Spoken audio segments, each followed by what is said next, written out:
Welcome to today's verse of the day.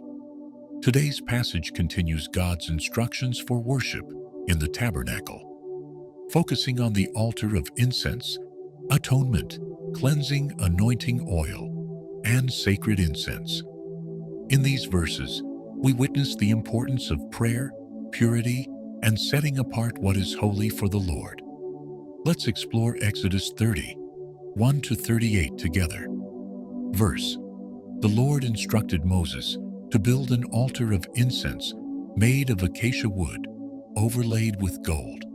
Aaron was to burn fragrant incense on it every morning and evening when tending the lamps. This incense was to be holy before the Lord continually.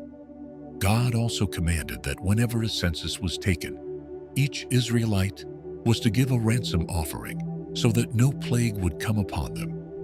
Rich and poor alike gave the same amount, showing that every life had equal value before God. Then the Lord told Moses to make a bronze basin for washing. Aaron and his sons were to wash their hands and feet before entering the tent of meeting or approaching the altar, so they would not die. God also gave instructions for creating a sacred anointing oil, blended with costly spices, to consecrate the tabernacle, its furnishings, and the priests. This oil was not to be copied for personal use. It was holy to the Lord.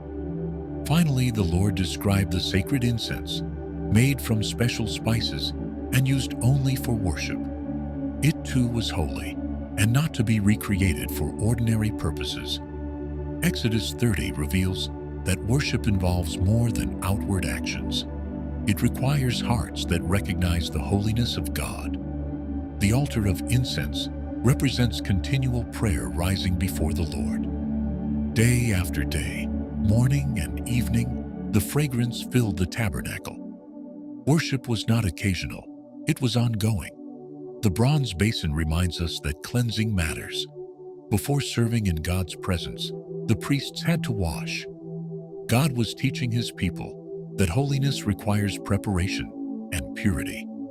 Even the oil and incense were set apart. What belonged to God was not to be treated casually or used carelessly.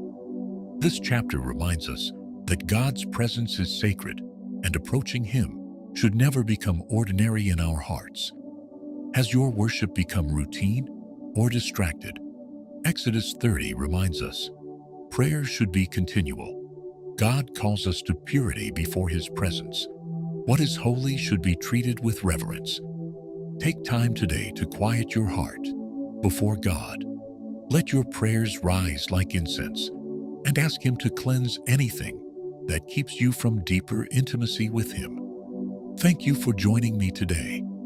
If this passage encouraged you, share it with someone who needs the reminder that prayer, purity, and reverence are part of walking closely with God.